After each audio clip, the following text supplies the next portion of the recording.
네, 국내외 소식들 다 모아봤습니다. 자, 그런 가운데 어떠한 종목까지 봐야 될지 좀 더 자세하게 들어가 보겠습니다. 자, 오늘 모닝 스탠바이는요, 유한타증권의 송태현 과장 나오셨습니다. 어서 오십시오. 네, 안녕하세요. 네, 보니까 이제 미국 정치는 이제 어느 정도 아주 큰 그림에서는 양자구도로 가는 그런 모습을 보여주고 있고, 또 시장에서는 2분기 실적도 계속 봐야 되고, 나스닥도 좀 잘 올라가고 오늘 좀 기대가 되는데, 예, 체크 포인트 어떻게 가져가야 될까요? 일단 불확실성은 계속되고 있다. 계속되고 있다. 라는 게 맞는 것 같아요. 사실 트럼프 후보자가 이제 피격이 되게 되면서 네. 지지율이 급등이 이제 나오게 되고, 그렇죠. 그에 따라서 이제 트럼프 트레이드 중심적으로 이제 많은 종목들의 가격이 결정이 되는 부분이 있었었는데, 네네. 이런 부분이 지난주 금요일 날 사실 이제 이 클라우드 스트라이크의 IT 대란이 나오게 되면서 네. 보다 더욱더 많은 부분 커졌던 것 같고요. 다만 이제 이 바이든 대통령의 사태가 이제 일어나면서 그런 부분을 일부 되돌리는 이런 현상이 나온 게 아닌가라고 좀 생각을 해볼 수 있는 것 같습니다. 네. 그래서 이 미국 증시는 일단은 빅테크 중심으로 오늘 되돌림이 나오기는 했습니다만 이것이 앞으로도 다시 빅테크 중심으로 간다, 아님 그 이전에 트럼프 트레이드 쪽으로 간다, 이 부분에 대해서는 아직은 지켜봐야 될 요소가 많지 않나라고 생각을 해볼 수 있는 것 같고요. 통화정책에 대한 부분을 보게 된다 하더라도 통화정책이 9월 달에 이미 금리 인하 25bp 인하에 관련돼서는 90%가 넘는 확률이 나오고 있잖아요. 네, 그렇죠. 즉 디폴트 값으로 이제 가고 있어요. 네. 그런 말인즉슨 결국은 금리 인하 관련돼서 진행이 되게 될 거고, 그렇게 되면 빅테크 중심의 이 랠리에서 조금 더 이 금리 인하의 수혜주 쪽, 작은 종목들 이런 쪽이 더 수혜를 받을 수도 있지 않겠느냐, 이러한 의견이 계속 팽팽하게 나올 수밖에 없다라고 보시면 될 것 같습니다. 네. 뭐 어쨌거나 사실 11월 대선 때까지 이 이슈 자체는 상당히 중요한 이슈이잖아요. 네. 그래서 이 이슈에 의해서 많은 부분 주가는 추가적으로 움직임이 나올 수 있는 부분이 있기는 하겠지만, 어쨌거나 변동성은 계속 될 수밖에 없다라고 보시면 될 것 같습니다. 네. 자, 추세인지는 조금 더 보수적인 접근이 필요하고, 국내에서도 지금 이런 트럼프 트레이드와 관련해서는 똑같이 좀 연동이 되고 있잖아요. 국내 증시에 대해서는 어떻게 생각하십니까? 국내 증시도 더 많은 부분 움직임이 나오고 있는 것 같아요. 예. 예. 트럼프 트레이드 관련돼서 이슈가 발생을 하게 되면서 네. 국내 증시에서도 수혜 섹터와 피해 섹터가 극명하게 좀 변화되는 이런 흐름들이 나오고 있는데, 네네. 수혜 섹터든 피해 섹터든 둘 다 등락은 있어요. 등락은 있는데, 그 등락이 한쪽은 피해 섹터 같은 경우에는 이제 저점을 낮추는 이런 등락이 발생을 하고 있고, 네. 반대로 수혜 섹터 같은 경우에는 저점을 높이는 등락이 발생을 하고 있으니까 아직까지는 이러한 부분이 단기적으로는 트럼프에 대한 이러한 이 변수, 바람 자체가 계속될 수 있을 테니까 트럼프 트레이드의 수혜를 볼 수 있는 쪽에 대한 관심을 우리가 계속 가져보는 게 맞지 않나. 중간 물론 조정을 받을 수도 있고, 그리고 반대편에서에 대한 반등이 나올 수도 있기는 하겠지만, 지지율에 대한 부분이 확실히 변화가 나오기 전까지는 네. 트럼프 트레이드의 수혜 쪽이 아무래도 이슈상으로도 더욱더 많은 부분, 새로운 부분이 있지 않을까, 이렇게 생각하고 있습니다. 그러니까 그 변곡점은 아무래도 트럼프 대선 후보가 지금 카멜라 해리스 대선 후보가 될 수 있는 그분과 비교가 됐었을 때 졌으면 이제 그게 큰 변곡점이 될 수 있다라고도 생각하면 되는 거죠. 뭐 아무래도 네. 지지율적인 측면에서 반대로 이제 해리스 부통령이 네. 더 많이 지지율이 올라가게 돼요. 만약 반대가 되거든요. 예, 뭐 7대 3이 됩니다. 네네. 예를 들어서. 그렇게 되면 완전히 그 7대 3의 이전에 트럼프 후보자가 7이 나왔을 때 네네. 환경과는 또 완전 달라지게 되잖아요. 그렇죠. 사실 미국 대통령이 많은 것을 결정할 수 있고, 그 결정에 따라서 사실상 많은 산업의 지형도가 변화가 될 수가 있기 그렇죠. 때문에 네네. 그런 부분에서 더욱더 많이 촉각을 이제 세울 수밖에 없는 게 아닌가라고 생각을 해볼 수 있는 것 같고요. 네. 국내 같은 경우에는 이런 부분도 이런 부분인데, 여기에 플러스로 수급적인 측면에 있어서도 워낙 매수에 대한 두께가 그렇죠. 얇기 네. 때문에 그런 부분에 있어서 변동성이 더욱더 많은 부분 커지고 있는 것이 아닌가라고 생각을 해볼 수 있는 것 같습니다. 그래서 오늘 같은 경우에는 이제 필라델피아 반도체 지수도 오르고, 그리고 이제 빅테크도 오르게 되면서 네. 일부 이제 반도체라든지 아니면 2차 전지 쪽의 반등을 기대해 볼 수 있는 부분은 네. 장 초반에 있을 것 같기는 한데, 초반에. 얼마만큼이나 그런 부분이 계속 이 체력적으로 이어질 수 있을지. 유지력이 문제군요. 유지력 관련돼서는 계속적으로 퀘스천 마크가 달 수밖에 없습니다. 네, 자, 굉장히 신중한 종목 선택이 필요해 보입니다. 자, 그럼 모닝 관심주로 바로 들어가 볼 텐데요. 첫 번째 키워드는 어디에서 잡으셨습니까? 지금 시장의 딱 모습인 것 같아요. 엇갈리는 시장 전망이라고 볼 수가 있게 될 텐데 네. 이 트럼프 트레이드 그리고 바이든 노믹스 다시 한 번 더. 이게 과연 어떤 쪽으로 무게추가 이제 실려갈지 네. 이 부분이 참 흥미로운 부분이 될 수가 있을 텐데 저는 개인적으로는 이제 이 해리스 부통령이 네. 되게 된다 하더라도 지지율의 격차가 계속적으로 많이 날 걸로 예상이 되고 있었어요. 그래요. 근데 생각보다는 지지율의 격차가 많이 좁혀들었더라고요. 그러게요. 한 2% 남짓한 뭐 덜어는 한 7% 뭐 이런 부분도 있기는 하지만 뭐 전반적으로는 한 자릿수대로 줄어들었다는 것은 어떠한 이슈에 의해서 이 지지율은 변화될 수 있다라는 것을 의미를 할 수가 있게 될 거고 네. 이 해리스 부통령 관련돼서도 사실 더 젊잖아요. 그렇죠. 네, 젊다 보니까 이 트럼프 후보자가 바이든 대통령한테 너무 늙었기 때문에 이제 네. 이런 부분이 있어서 새롭지 못하고 힘이 없고 뭐 이런 걸 많이 부각을 시켰단 말이에요. 완전히 부메랑이 됐죠. 네, 그것이 다시 이제 자신에게 부메랑이 되게 되면서 맞아요. 이러한 부분을 어떻게 풀어나갈 것인가. 이 부분도 좀 중요한 부분이 되지 않나라고 생각을 해볼 수 있는 것 같습니다.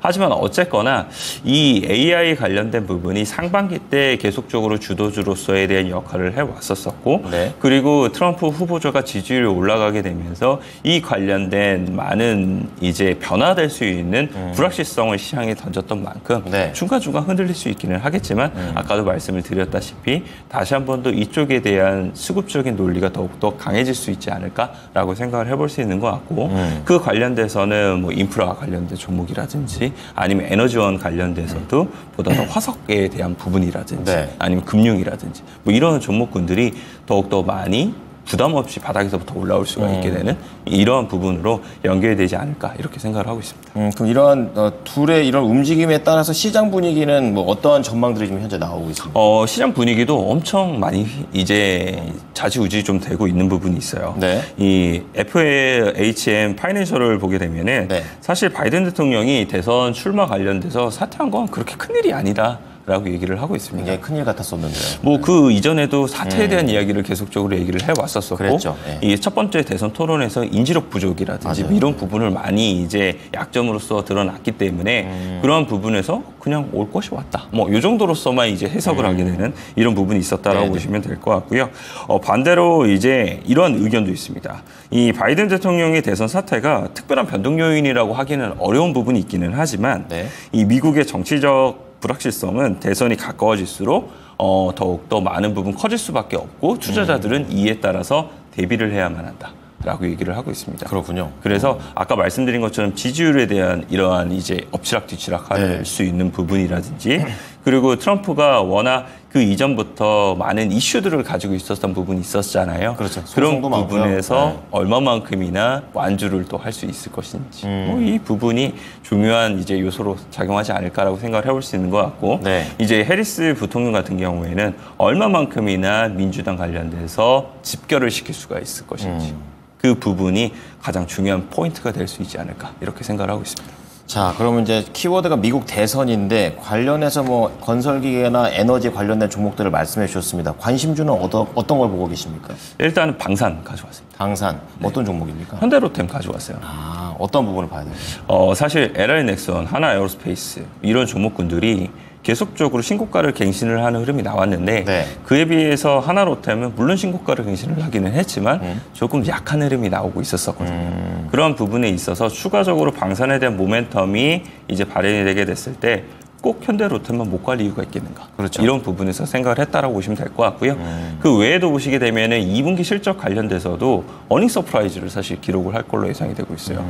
K2 전차 관련돼서 더욱더 많은 부분 이제 납품이 되기 시작을 하게 되면서 네. 사실상 최대의 영업이익이 나올 걸로 예상이 되고 있거든요. 그만큼 실적에 대한 모멘텀을 가지고 있다라고 보시면 될 것 같고요. 네. 이 9월달 가게 되면은 이제 폴란드에서 제2차 관련된 본계약에 대한 부분도 지금 진행이 될 것으로 예상이 되고 있는 만큼 네. 실적에 대한 모멘텀, 수주에 대한 모멘텀, 그리고 트럼프 트레이드 이런 것까지 우리 현대로템이 가져가 볼 수 있지 않을까 이렇게 기대를 하고 있습니다. 그럼 지금 낮지가 않은데 이것도 목표가 얼마나 봐야 될까요? 일단은 5만 원은 1차적으로 뚫을 걸로 예상이 되고 있고요. 네. 뭐 그 이상도 한 5만 5천 원까지도 볼 수 있지 않을까 이렇게 생각하고 있습니다. 알겠습니다. 자, 미국 대선과 관련해서 방산 쪽으로 현대로템을 들어봤습니다. 자, 두 번째 키워드 넘어가 보겠습니다. 어떤 건가요? 사실 네. 두 번째 키워드도 트럼프 트레이드에서 갖고 왔다라고 보시면 될 것 같아요. 계속해서 좀 파생되는 부분으로 계속 갖고 오시네요. 어떻습니까? 네, 아무래도 네. 전일 시장을 딱 국내 시장을 놓고 보게 되면은 트럼프 트레이드 말고는 거진 개별 종목 이슈 말고는 없었었거든요. 그런 부분을 생각을 해봤을 때 네. 이쪽의 이슈 자체가 단순하게 단기간에 나오고 끝나는 것이 아니라 많은 것들이 변화될 수 있는 부분이 있고 여기서부터 주가가 시작될 수 있는 포인트가 있으니까 네. 우리가 관련된 종목들을 계속 봐야 되지 않느냐 뭐 이런 이 관점에서 가져왔다라고 보시면 될 것 같고요. 네. 제가 가져온 이슈는 우크라이나 관련돼서 재건의 시기가 다가오고 있다. 이런 부분에서 좀 가져와봤습니다. 이제 좀 더 재건이 확실하게 되는 건지 아니면 단기적으로 움직이는 건지 이것도 좀 궁금하거든요. 어떻게 보십니까? 트럼프 이제 후보자가 네. 사실 젤렌스키 대통령과 전화 통화를 하게 됩니다. 전화 통화를 하게 되면서 거기서도 이제 전쟁에 대한 종식에 대해서도 이야기를 하는 부분이 있었었고요. 네. TV 대선 토론 때 보게 된다 하더라도 그 관련돼서 내가 만약 대통령이 당선이 되게 되면 이 당선인 신분으로서 이제 러시아 푸틴 대통령과 전쟁을 종식시키겠다라고 이야기를 하는 부분이죠. 그렇군요.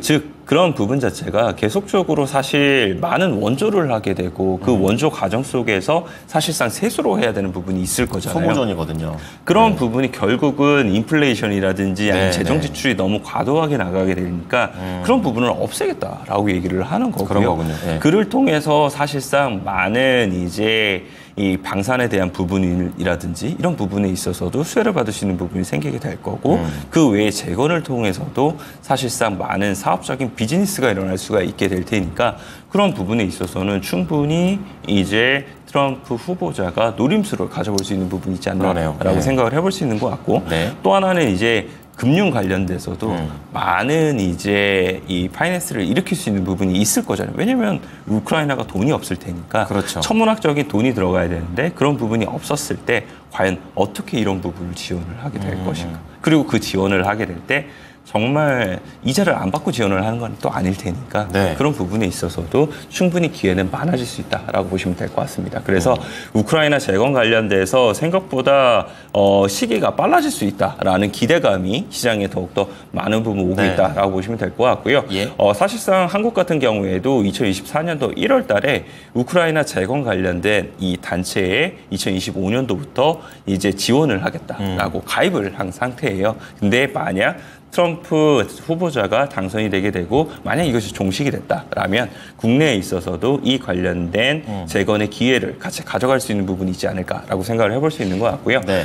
지금 통계를 보게 되면은 우크라이나 관련돼서 주택 같은 경우에는 한 10%가 소실이 됐는데 200만 채 정도가 다시 지어야 된다라고 네. 얘기를 하고 있고요.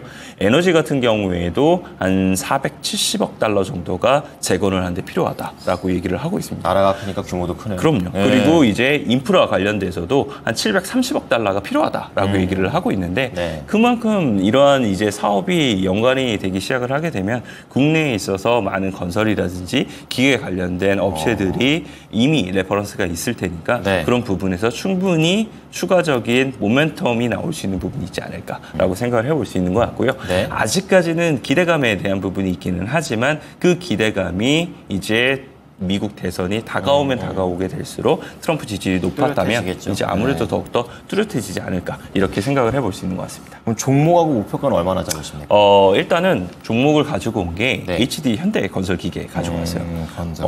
사실상 이 종목이 어제 강했네요. 이 이슈 말고는 없어요. 사실 그렇군요. 2분기 실적에 대해서도 다소 아쉽다, 아직 이르다라는 평가가 상당히 많이 나오고 있는데 그럼에도 불구하고 그 실적에 대한 안 좋음은 이미 주가에는 반영이 된 것이 아닌가라고 생각을 해볼 수 있는 것 같고 네. 앞으로 이제 11월 달에 대선 레이스까지 트럼프에 대한 지지율이 계속적으로 좋게 나왔을 경우에는 관련돼서 이제 순환매가 계속 돌 수가 있을 테니까 네, 네. 밸류의 리레이팅으로서 이런 부분이 될 수 있지 않을까라고 생각을 하고 있습니다. 그래서 오늘 사실상 반도체라든지 아니면 2차 전지가 올라가게 되면서 반대편에 있는 종목들이 좀 눌릴 수가 있게 될 텐데 그렇죠. 분할 매수로서는 계속적으로 접근을 하시기 좋은 단계이다라고 보시면 될 것 같고 네. 이 종목을 보게 된다 하더라도 아직 뭐 바닥권에서 그렇게 많이 올라오지도 않았어요. 그래서 하루 이틀 눌릴 때마다 계속적으로 또 사주고 다시 한 번 더 트럼프 트레이드에 수급이 들어오게 됐을 때는 한번 길게 뽑아주게 되는 뭐 이러한 이제 형태가 계속 이어지지 않을까 이렇게 생각하고 있습니다. 그러면 목표가 얼마나 보십니까? 목표가는 일단은 8만 원 제시를 해드리고요. 네. 그 이후에 트럼프 지지율을 보면서 다시 한 번 더 말씀드려야 될 것 같습니다. 네, 알겠습니다. 자, 그럼 마지막으로 과장님께서 보고 계시는 관심주는 어떤 겁니까? 제가 오늘 가지고 온 관심주는 바이넥스입니다. 바이넥스. 네. 어떤 모멘텀이 있습니까? 사실 바이넥스 같은 경우에는 네. 섹터적인 측면에서 봤을 때 제약 바이오가 지금 상황 자체는 나쁘지는 않아요. 맞아요. 네. 움직이고 있습니다. 뭐 사실 트럼프 트레이드에 있어서도 사실 바이오는 중립 이상 네. 이에 대한 부분이 있고요. 그리고 금리적인 측면에서 놓고 보게 된다 하더라도 금리가 9월 달에 인하를 앞두고 있을 테니까 금리 인하에 대한 수혜주 뭐 이런 부분에서 섹터적인 측면에서 일단 나쁘지 않다라는 네. 부분을 첫 번째로 생각을 해볼 수 있는 것 같고요. 두 번째 같은 경우에는 바이넥스는 사실 생물보안법 관련돼서 수혜를 받을 수 있는 종목으로 반사수혜죠. 예, 네. 주가가 상당히 그 이전부터 변동성이 좀 심했던 종목 중에 하나예요. 사실 CMO 관련돼서 많은 업체들이 있는 부분이 있기는 하겠지만 네. 그 업체들에 대한 시가총액이 삼성바이오로직스라든지 네. 아니면 ST팜이라든지 좀 많이 크다 보니까 그렇죠. 네. 그런 종목군들 위주로 움직이기보다는 바이넥스가 조금 더 시총이 작으면서 이런 부분에 부각을 받으면서 움직이게 되는 부분이 상당히 많았다라고 보시면 될 것 같고요. 사실 바이넥스가 이제 셀트리온의 이런 CMO 이제 역할을 하게 되는 부분이 있게 될 텐데 네. 이 셀트리온의 약이 FDA에 대한 승인이 이제 들어가게 되었을 경우에는 뭐 결론적으로는 바이넥스가 이 관련돼서 승인을 얻어내게 되는 것과 동일한 부분이 된다라고 보시면 될 것 같고요. 그렇죠. 네. 바이넥스가 관련돼서 사실상 조금 작은 업체들이 가장 잘하는 건 커스터마이징입니다. 즉 이제 고객사가 맞춰줘. 이제 원하는 이제 조건을 말을 하게 되면 네. 그 관련돼서 많은 부분 맞춰줄 수가 있게 되는 이러한 부분이 바이넥스의 큰 장점이 될 수 있다라고 보시면 될 것 같고요. 관련돼서 이제 생물보안법 역시나 연내에 계속적으로 이야기가 나오게 될 가능성이 있으니까 그 부분을 우리가 모멘텀 삼아서 계속적으로 지켜봐야 되는 부분이 필요하다라고 말씀드리도록 하겠습니다. HD 현대건설기계도 그렇고 바이넥스도 그렇고 아주 강한 상승세를 어제 보여줬었는데요. 추가적으로 목표가 얼마나 보십니까? 바이넥스도 보게 되면은 네. 한번 상승이 나왔다가 어제 이제 다시 한번 반등이 나오게 그쵸. 되는 네. 이런 부분이 있습니다. 일단은 전고점은 당연히 뚫어낼 거로 생각을 하고 있고요. 네. 한 24,700원 정도까지는 갈 수 있지 않을까 이렇게 생각을 하고 있습니다. 네. 자, 오늘도 모닝 관심주 3가지가 나왔습니다. 정리해 드리겠습니다. 첫 번째 키워드와 두 번째 키워드 어떻게 보면 미국 대선의 그런 여파 속에서 나왔는데요. 우선 방산 쪽의 현대 로템이 되겠습니다. 상대적으로 다른 방산주 대비해서 좀 덜 움직였다라는 부분, 그리고 2분기 실적에 대한 기대감이 있습니다. 목표가 우선은 1차적으로 5만 원, 2차 5만 5천 원까지 보고 계시고요. 두 번째는 러우 전쟁, 종전과 관련해서 재건 움직임으로 볼 수 있는 HD 현대건설기계 어제 굉장한 시세가 나와줬었는데요. 여기에서 이제 분할 매수 전략으로 가시면서 8만 원 목표가고요. 마지막으로 제약바이오 쪽에서 CMO가 되겠습니다. 바이넥스입니다. 이 셀트리온 쪽의 승인 수혜에 대한 그런 기대감이 있고 미국의 생물보안법에 대한 반사 수혜 이렇게 매크로한 이슈들이 있습니다. 목표가 24,700원입니다. 자, 과장님 오늘 말씀 잘 들었습니다. 네, 감사합니다. 네, 모닝쇼 저희가 준비한 소식은 여기까지입니다. 지금까지 투자 판단에 도움이 될 수 있는 정보를 제공해 드렸습니다. 하지만 특정 종목의 상승과 하락을 보장하지는 않으니까요. 참고해 주시기 바랍니다. 오늘도 성공 투자하십시오. 고맙습니다.